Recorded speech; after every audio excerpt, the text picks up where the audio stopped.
Muito bom dia a todos. Meu nome é Valdir.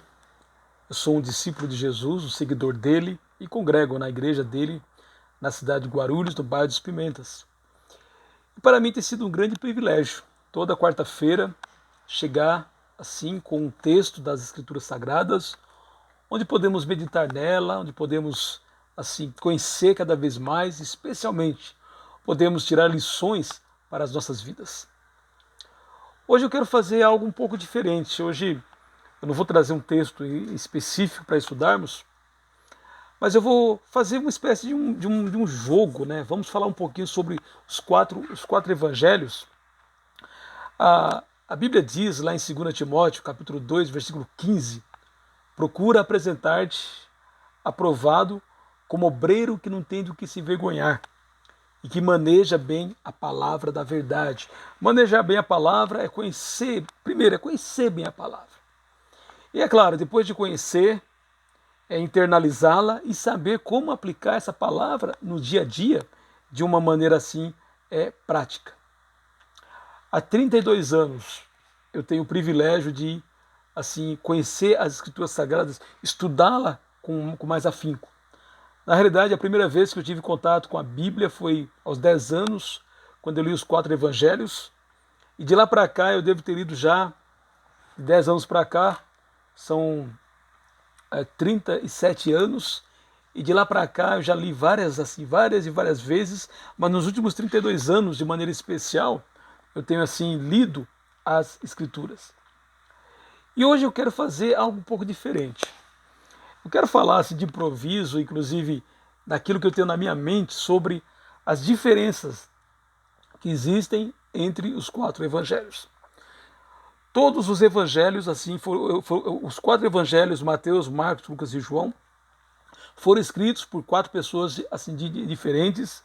Mateus era um apóstolo de Jesus, Marcos não chegou a ser um apóstolo, provavelmente teve contato com o Senhor, mas ele, segundo a história, ele teve muito contato com o apóstolo Pedro. Lucas foi convertido bem depois da morte de Jesus e ressurreição, mas teve muito contato com o apóstolo Paulo, e João é um dos apóstolos. E cada um deles escreveu um evangelho. Mateus escreveu mais dirigido aos judeus, Marcos mais aos romanos, Lucas os gentios, os gregos, e João foi um evangelho escrito por último, quase no final do primeiro século, combatendo assim falsas heresias. E o interessante é que em cada evangelho existem assim informações, relatos que acontecem nos 4 evangelhos. Porém, há relatos que às vezes acontecem só em Marcos, só em Mateus, só em Lucas, só em João, e é isso que eu estou querendo assim destacar para nós. Quais são os acontecimentos que tem só em Mateus, só em Marcos, só em Lucas, só em João? Claro que eu não vou citar todos, que eu não vou lembrar, mas aqueles que eu lembro eu vou passar aqui. Vamos começar com o Evangelho de Mateus. Quais são os acontecimentos que somente Mateus fala? Um primeiro acontecimento é somente Mateus que fala sobre a gravidez de Maria. Lucas também fala, mas Mateus fala naquela ideia de que José ficou desconfiado quando Maria disse que estava grávida pelo Espírito Santo. E é somente em Mateus que um anjo aparece a José e diz para ele: olha, você pode assim tomar Maria como sua esposa, porque o que vai nascer dela é o Filho de Deus. É o Filho de Deus. Então, Mateus mostra isso. Mateus também, ainda no nascimento de Jesus, é o único evangelho que mostra assim a figura dos reis magos. Nenhum outro evangelho mostra isso. Somente Mateus mostra esse período assim, Jesus sendo assim visitado pelos reis magos. Mateus é um evangelho também em que, por exemplo, o Sermão do Monte, apesar de aparecer também em Lucas, mas Mateus é bem detalhado. Alguns até dizem, inclusive, que Mateus é o evangelho da igreja, é o evangelho do reino. Inclusive, a palavra reino aparece muito mais em Mateus, porque é ali, nos capítulos 5, 6 e 7 do evangelho de Mateus, que aparece assim como discípulo de Jesus deve agir. Alguns dizem que ali está falando de uma maneira, a maneira como o seguidor de Jesus deve agir. E é somente no Evangelho de Mateus que acontece isso. O Evangelho de Mateus também é o único evangelho onde aparece a palavra igreja. Pelo menos dois momentos, Jesus fala que vai fundar a sua igreja, e é no Evangelho de Mateus que isso assim acontece. Então, isso mostra algumas das peculiaridades que existe assim naquele evangelho. Também no evangelho de Mateus, eu não vou seguir uma ordem que eu estou seguindo na minha mente, há um relato em que, quando Jesus ressuscitou, várias pessoas também ressuscitam e saem dos seus túmulos. Também somente o Evangelho de Mateus relata. Também nós vemos quando os sacerdotes, as lideranças religiosas, eles subornam os guardas para que eles assim digam que os apóstolos de Jesus roubaram o seu corpo. É somente Mateus que nos informa isso. Agora, voltando um pouquinho ainda nesse evangelho, nós vemos, por exemplo, que há alguma das principais parábolas, a parábola das 10 virgens, a parábola da vinda do Filho de Deus, assim, em Mateus capítulo 25, é somente Mateus que mostra essa parábola.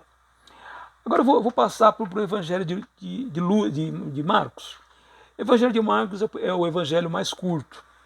A maioria entende que foi o primeiro evangelho. Foi de Marcos que os outros assim tiveram como início para fazer os seus evangelhos. Assim, Mateus, Lucas e João. O Evangelho de Marcos, apesar de ser o menor evangelho, é um evangelho que ele não mostra, por exemplo, a infância de Jesus. Começa Marcos 1, já João Batista aparecendo para falar de Jesus, mas é um evangelho que mostra detalhes. Por exemplo, na multiplicação dos pães, o evangelho de Marcos é o único que fala que os discípulos, que a multidão sentou-se numa relva verde. Nenhum outro evangelho fala isso.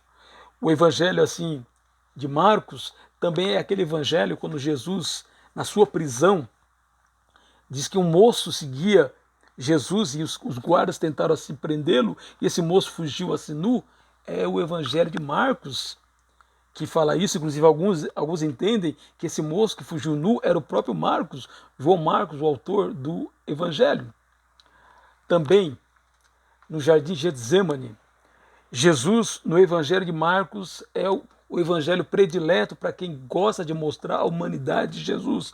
É ali que ele chama, inclusive, Deus de Abba, Abba, Pai, meu papai, meu paizinho. Ali ele diz que ele está angustiado, ali a humanidade de Jesus é demonstrada de uma maneira assim, bem maior do que nos demais evangelhos. O Evangelho de Lucas, apesar de não ser o maior evangelho em termos de quantidade de capítulos, já que Mateus tem 28, enquanto Lucas tem 24, é o evangelho que tem mais conteúdo. Por exemplo, o evangelho de Lucas é o único evangelho que fala sobre o nascimento de João Batista.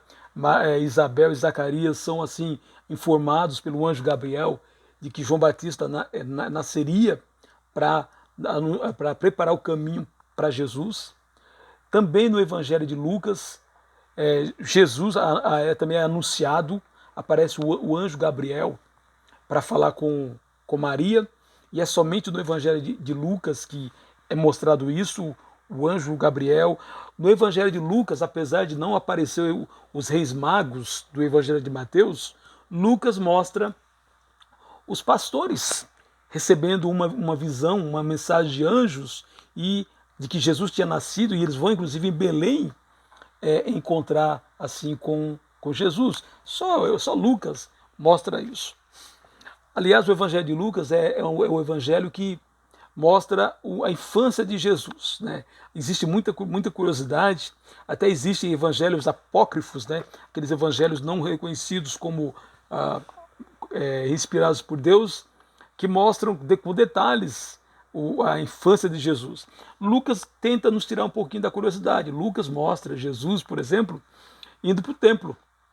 Quando ele tinha 12 anos, ele foi para o templo e lá ele acabou ficando lá, com os doutores da lei. E 3 dias depois, Maria e José encontram com ele e ele está conversando com os doutores da lei. Só Lucas mostra isso. Lucas também é um evangelho que alguns dizem que é o evangelho daqueles que são desfavorecidos. No evangelho de Lucas, os heróis são aqueles que são muitas vezes desprezados pela sociedade da época.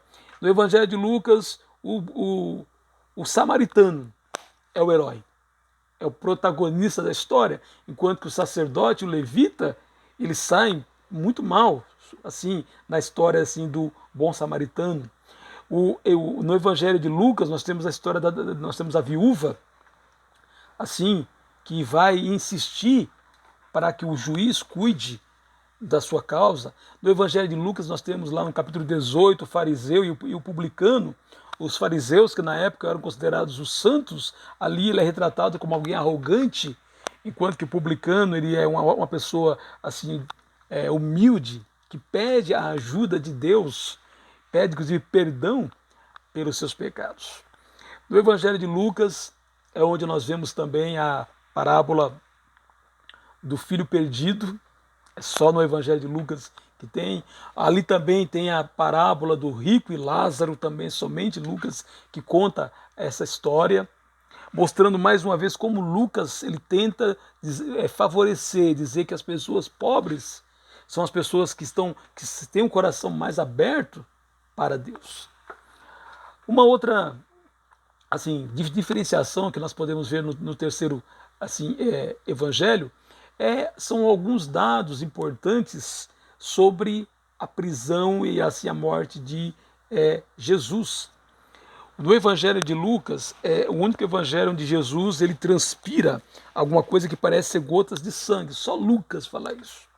Lucas também mostra o ladrão arrependido, enquanto os outros evangelhos falam que ambos os ladrões falavam mal de Jesus, zombavam de Jesus. Lucas mostra um deles, que a tradição religiosa chama de Dimas, se arrependendo e pedindo assim o perdão do Senhor. Então, nós percebemos que Lucas tem uma outra maneira de lidar com Jesus. Não é nada que, vamos dizer, o desabone, mas é uma maneira, inclusive, de mostrar a humanidade de Jesus e o cuidado que Deus tem para aqueles que são abandonados, aqueles que são desprezados. Agora, João foi escrito por último, provavelmente ali década de 80, 90 do primeiro século. João tinha como objetivo mostrar assim Jesus como homem, mas também como Deus encarnado. O Evangelho de João começa dizendo: no princípio era o Verbo, e o Verbo estava com Deus, e o Verbo era Deus. É João quem fala isso. João tem algumas curiosidades também. Por exemplo, o primeiro milagre de Jesus em Caná da Galileia, transformando a água em vinho, só João mostra isto. João também é o único que mostra Jesus com a mulher samaritana. Também somente João mostra assim esse relato do Senhor. João também é um evangelho que mostra muitos ensinamentos de Jesus. Por exemplo, do capítulo 12 de João até o final, está relatando, na verdade, uma semana da vida de Jesus. Logo que ele entra em Jerusalém, capítulo 12, no 13, Jesus lava os pés dos apóstolos, e dali em diante, 14, 15 e 16, são ensinamentos de Jesus para os seus discípulos. Algo que somente o Evangelho de João assim conta a respeito. João também é um evangelho, a título de curiosidade, em que após a multiplicação dos pães, as pessoas querem fazer de Jesus seu rei. Também somente João conta essa história. Oração sacerdotal. Somente o evangelho de João tem a oração sacerdotal. Não tem o Pai Nosso.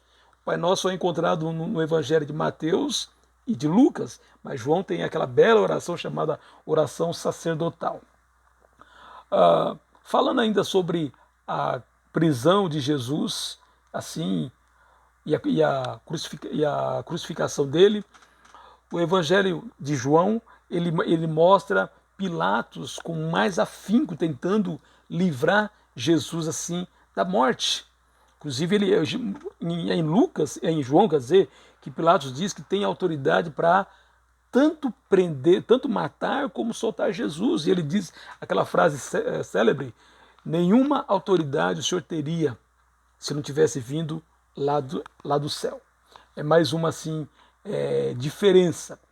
No Evangelho assim de João, mostra, por exemplo, Maria Madalena com aquele encontro especial com Jesus. Os outros evangelhos, Marcos, por exemplo, só cita isso. O Evangelho de João, ele destaca, ele descreve como foi esse encontro de Maria Madalena com o seu Senhor. Agora, no tempo que me resta, eu gostaria de fazer mais algumas lembranças sobre algumas pequenas diferenças assim que existem entre os 4 evangelhos e que porventura eu não tenho assim falado. O evangelho de João, por exemplo, tem poucos milagres de Jesus.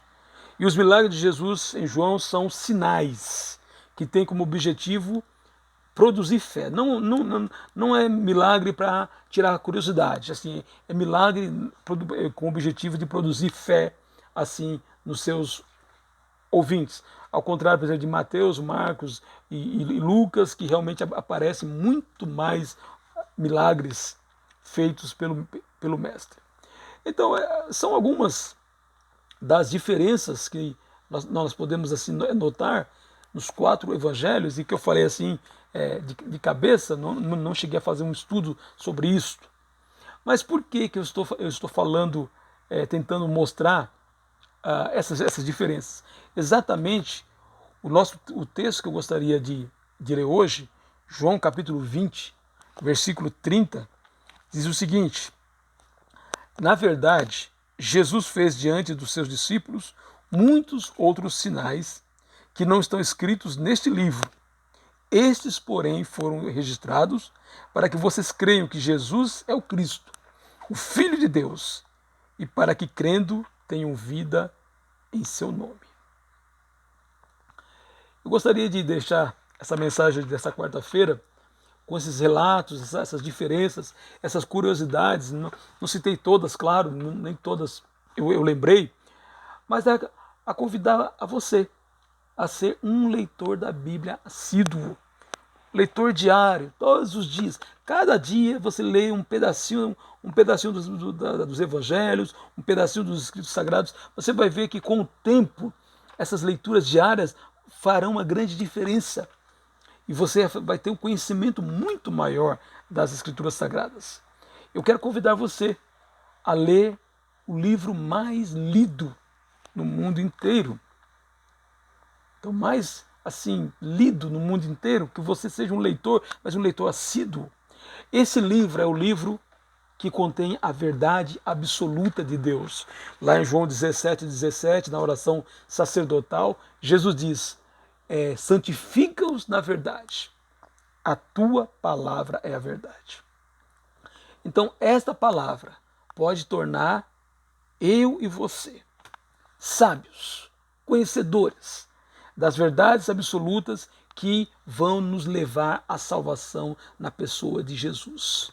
E daí a importância de todos os dias nós meditarmos nos escritos sagrados. A importância para que haja um verdadeiro crescimento espiritual, é necessário investimento de tempo nas escrituras sagradas. Então, o nosso tema de hoje, curiosidades que inspiram a leitura da Bíblia, é uma tentativa de eu dizer para você que não existe super leitor, super conhecedor da Bíblia, que não é questão de ter assim uma mente que grava mais, é questão somente de dedicar tempo diário para memorizar, para ler, para meditar, para conhecer as Sagradas Escrituras que podem nos tornar sábios para a salvação que vem pela fé em Cristo Jesus. Que nesta quarta-feira você pense, se você não é um leitor assíduo das Escrituras Sagradas, comece a fazer. E se você já é, eu louvo a Deus por isso e continue investindo, porque é um investimento que com certeza trará efeitos não somente nesta vida, sim, trará nesta vida, porque viveremos melhor baseado nos ensinos da Bíblia. Mas especialmente é através das Escrituras Sagradas que o meu e o seu destino na eternidade serão definidos. Que Deus te abençoe nesta quarta-feira.